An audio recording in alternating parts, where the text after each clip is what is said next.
কত টাকা থাকলে জাকাত ফরজ হয়? জাকাত কবে দিতে হবে?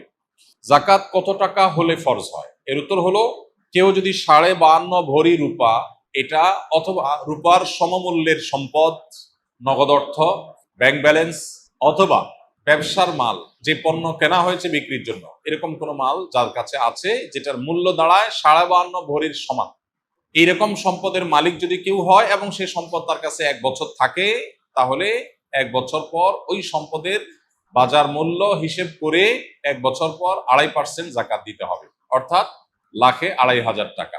এভাবে হিসাব করে তাকে জাকাত দিতে হবে। বর্তমানে রূপার যে বাজার দর, সেটা হিসাব করলে প্রায় 2.25 লাখ টাকার কাছাকাছি হয় 52.5 ভরি রূপার দাম। এটা ভ্যারি করে, উঠানামা করে। একেবারে খুব রিসেন্ট যে এখন 2026-এর ফেব্রুয়ারি মাস চলছে, এই সময়টাতে রূপার যে বাজার দর আছে সেটা হিসাব করে দেখা গেছে যে 2.25 লাখ টাকার কাছাকাছি। এক্সাক্ট আপনি যখন দিবেন রূপার দরটা জেনে নিয়ে যে 52.5 ভরি বা 52.5 তোলা রূপার দাম কত, সেটা হিসাব করে যদি দেখেন যে এটা আপনার সম্পদ এই পরিমাণ হয়ে গেছে, তাহলে সবটুকুর জাকাত দিতে হবে। এমন না যে এর অতিরিক্তটা জাকাত, বরং সবটুকুর জাকাত দিতে হবে। জাকাত দেওয়াটাকে জরিমানা মনে করা, এটা কিয়ামতের আলামত। সহিহ বুখারীতে আসছে, নবী সাল্লাল্লাহু আলাইহি ওয়াসাল্লাম বলেছেন, একটা সময় আসবে মানুষ যখন জাকাত দেওয়াটাকে তার জন্য অর্থদণ্ডের মতো বিষয় মনে করবে, জরিমানার মতো বিষয় মনে করবে। এটা ভুল ধারণা আমাদের সমাজে। কারণ আমরা মনে করি যে জাকাত দিলে বোধহয় লস হয়ে যায়, কমে যায়। বরং জাকাত দিলে এটা তো আমার আখিরাতের অ্যাকাউন্টে জমা হয়ে গেল, এটা বরং আমার স্থায়ী হয়ে গেল, নিশ্চিত হয়ে গেল, বাকিগুলোর গ্যারান্টি নেই। এই জন্য জাকাত দিতে পারাটা সৌভাগ্যের বিষয়। আর জাকাত কখন ফরজ হয়? এর উত্তর হলো যে জাকাত ফরজ হয় প্রত্যেকটা ব্যক্তির অর্থ বছরের আলোকে।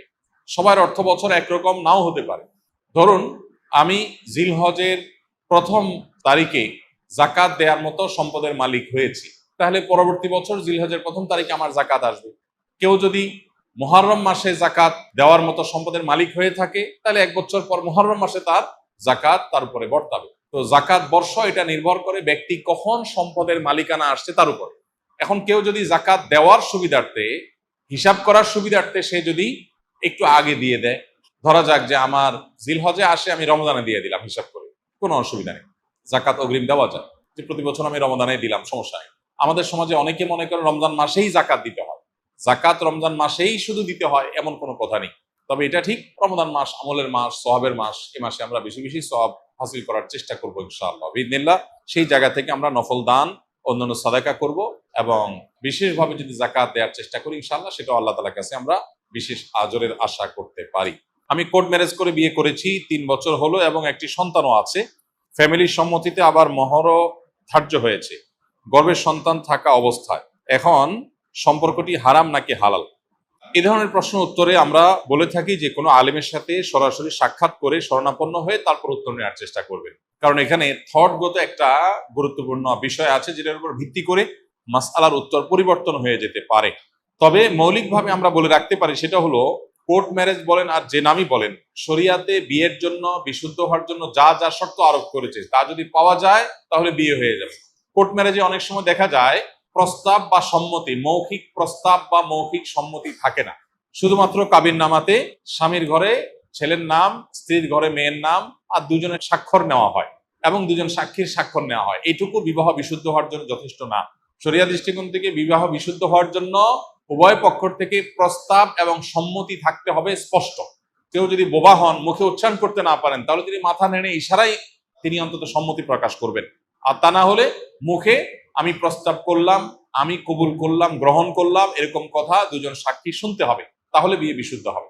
অতএব বিবাহ বিশুদ্ধের জন্য দুজন সাক্ষী উপস্থিত ছিলেন কিনা, তারপরে তারা এই প্রস্তাব এবং সম্মতির কথা শুনতে পেয়েছেন কিনা, সাক্ষীদের উপস্থিতি এবং প্রস্তাব সম্মতি এটা একই মজলিসে, একই বৈঠকে হয়েছে কিনা, এই বিষয়গুলো গুরুত্বপূর্ণ। এগুলো যদি হয়ে যায়, মহর যদি ধার্য কোনো কারণে নাও হয়, পরে ধার্য হয়ে যায়, বা অটোমেটিক যে মহরে মিছিল বলা হয় সেটা ধার্য হয়ে যায়, তাতেও বিয়ে হয়ে যায়। কিন্তু বিয়ের গুরুত্বপূর্ণ বিষয় হলো এই জিনিসটা। অতএব এটা কতটা হয়েছে না হয়েছে অনেকখানি প্রশ্ন উত্তরের উপর অনেক সময় নির্ভর করে।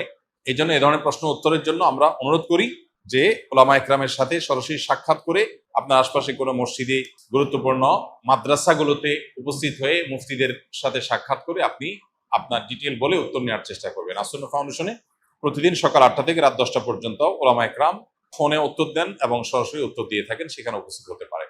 রমাদান এলেই মা বোনেরা প্রতিযোগিতামূলক কোরআন খতম দেন।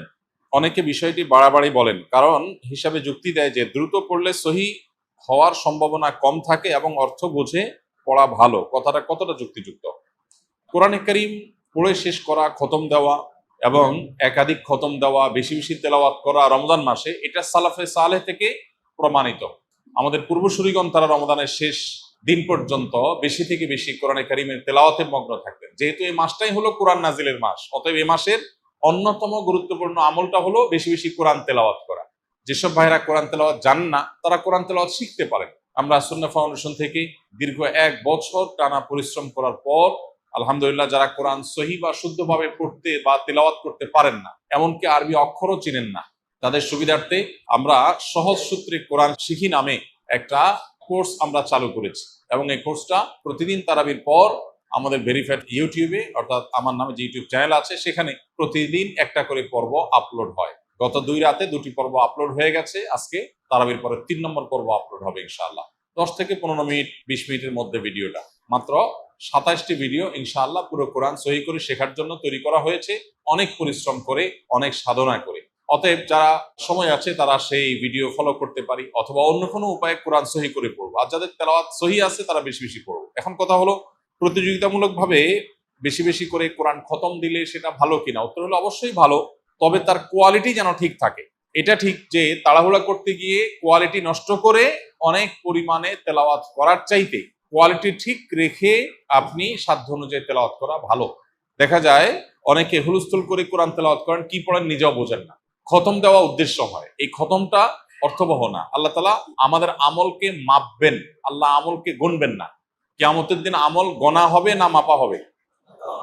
মাপা হবে। অতএব আমাদের আমলের কোয়ান্টিটি না, দেখতে হবে কি? কোয়ালিটি। এজন্য তেলাওয়াত সুন্দর করে করতে হবে। কিন্তু আবার কোয়ালিটির কথা চিন্তা করে অনেকের খতম দেওয়ারই আর সুযোগ হয় না, সেটা দুর্ভাগ্যের ব্যাপার। এজন্য কোরআনে কারীম বেশি বেশি তেলাওয়াত করা প্রশংসনীয়, প্রতিযোগিতামূলকভাবে করলে সেটাও প্রশংসনীয়, বেশি বেশি খতম হলে সেটাও প্রশংসনীয়। তবে লক্ষ্য রাখতে হবে তেলাওয়াতটা যেন তারতিলের সাথে হয়, শুদ্ধতার সাথে হয়। আল্লাহ বলেছেন, ওয়ারাত্তিলিল কুরআনা তারতিলা, তোমরা তারতিলের সাথে কোরআনকে তেলাওয়াত করো। অতএব সে বিষয়টি আমাদেরকে লক্ষ্য রাখতে হবে।